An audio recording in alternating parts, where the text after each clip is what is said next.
Well, I got to tell you, I think the left just doesn't know what to do.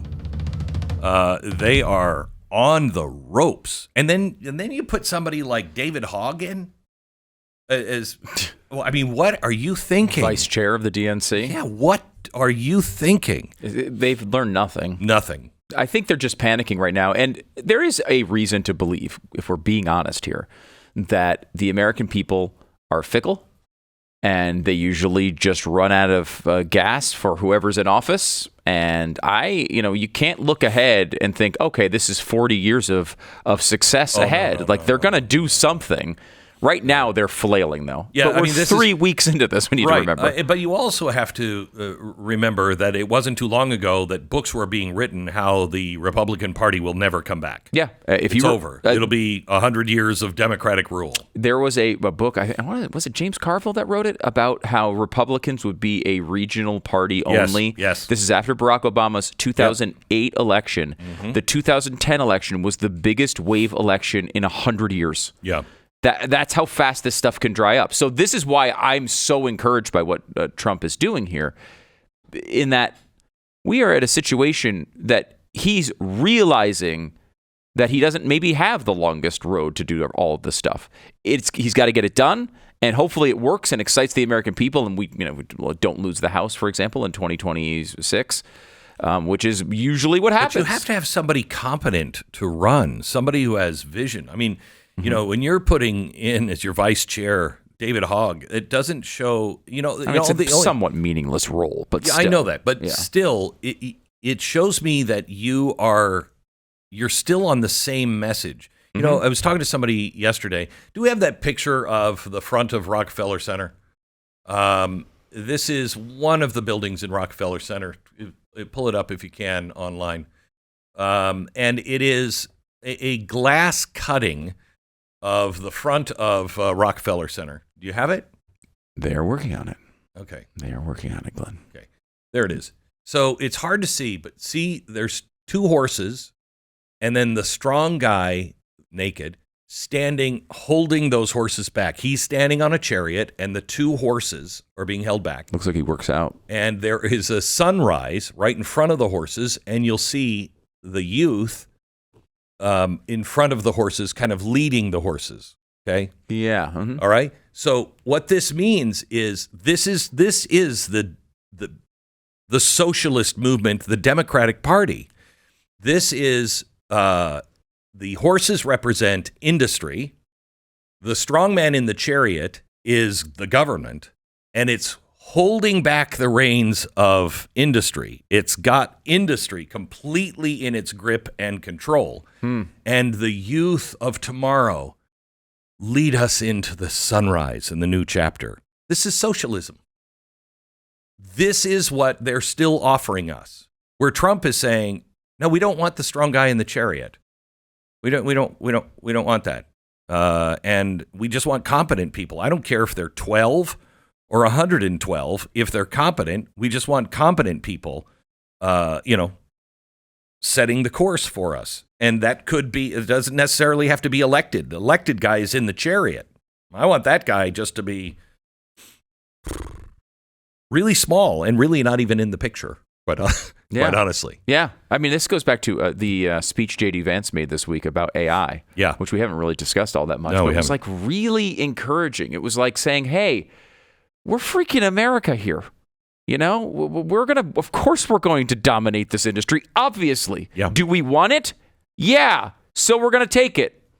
And like that, we're not going to lose to China. Like it was like, it wasn't apologizing for that. It wasn't saying, well, really, we should give this technology to everyone because everyone needs it in it. No, it was just like, no, we're the best at it, and we're going to do it, and we're going to do everything we can to make sure we're the ones in control of this because it's not only important for our economy but also for the nation's security and freedom of the world. Yeah, quite honestly. Do you see what James Cameron came out and said?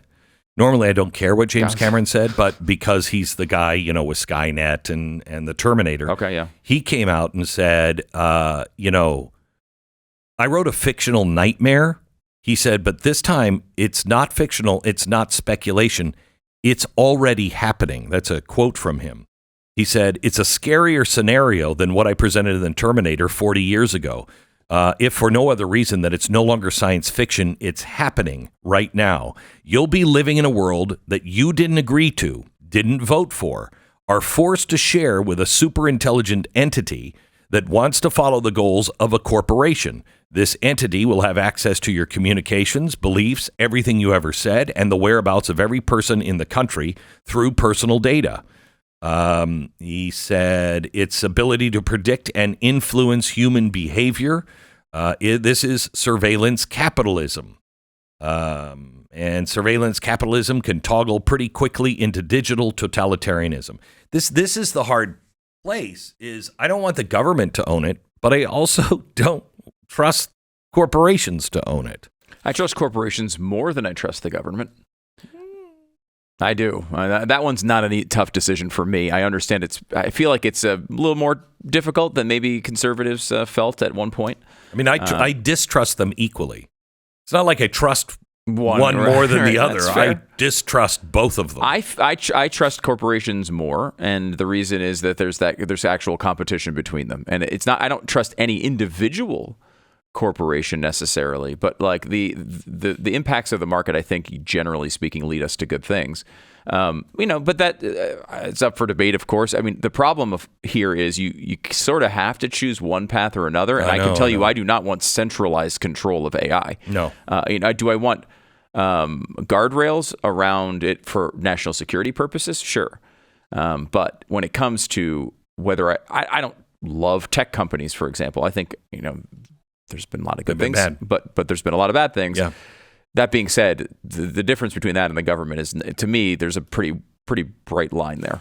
I have to tell you that, if you look at what's happening in Europe and Canada, I mean, did you hear that Canada, they are now trying to pass a bill that you can go to prison if you say anything favorable about oil, gas, or coal?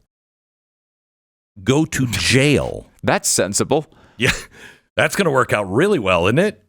I mean, these are products that have built our civilization. Exactly right. Like that's you can't run, not just built it in the past. Currently, we can't live without any of that stuff. Nope.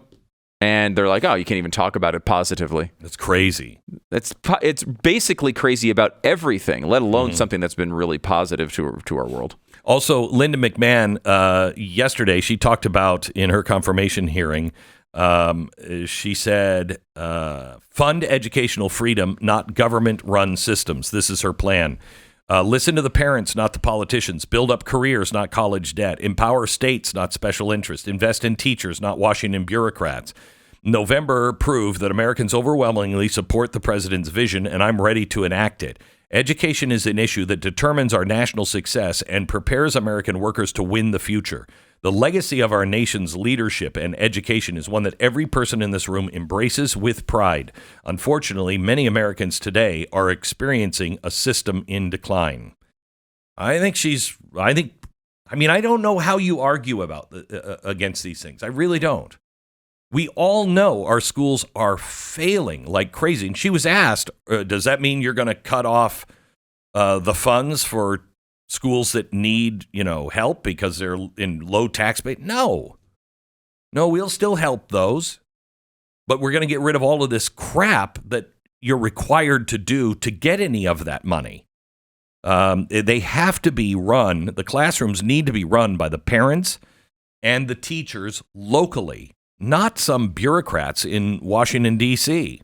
Yeah, and McMahon's a real advocate for school choice. This is we have a real opportunity to make a massive difference for millions of children in this 4-year period, and it's really exciting. Even here in Texas, where we had an election, we talked about the House Speaker situation, who did not go the way that conservatives were hoping here in Texas, but at least as of today, Burrows, who's the guy who is not the more conservative option, is claiming that they are going to go forward with school choice in Texas.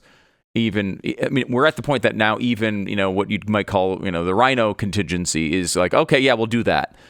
This is incredible, Glenn. We've been talking about this policy for 20 Forever. years. And, longer than that. Longer than that. But as long as the show's been on the air, we've been discussing it as this sort of like pie in the sky. Hey, maybe that will have vouchers. Like it was this thing that would never occur, and all of a sudden it's occurring all over the country. So here's what concerns me is Donald Trump is. I love these people who are coming out from the Democratic side saying, "Oh, have you checked inflation?" No, there is no inflation. This is the greatest economy ever. What are you talking about?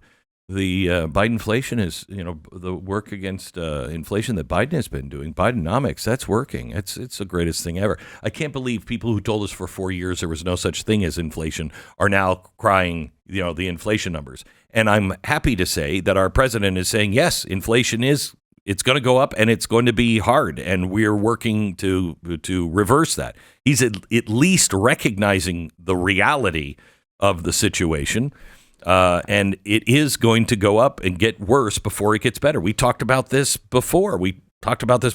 November. It's concerning, though. It is concerning because if you think about the average person. They're not sitting here like you are listening to a bunch of talk radio and thinking about these issues. If these prices go up and they continue to, if it feels like Biden, they won't care what else is going on. You've got a very short runway with, hey, there's going to be some pain here. You just need to take it and it'll get better later. That can worked with Reagan, I would argue. Mm-hmm. I mean, inflation in 81, 82 was really high, and then it came down and everything was fine and he won in a landslide. So it's possible to turn it around. But it's a tough tight wire walk. I'm looking at the price of gold. What is the price of gold? It's almost $3,000 an ounce. It was yesterday. It was $29.61. Wow. I'm looking for that because this is the 7th weekly gain on gold, and it has something to do with the trade war. But also something else is happening with gold, and we're not sure exactly what it is. But it looks as though some people are thinking that we're going to go back and revalue all of our gold, which would be good if you had gold. Really good if you had gold, but it's going to cause problems because of the dollar getting stronger, et cetera, et cetera. It's the cure is not going to be worse than the disease, but the cure is going to make it seem as though the disease is getting worse before it gets better.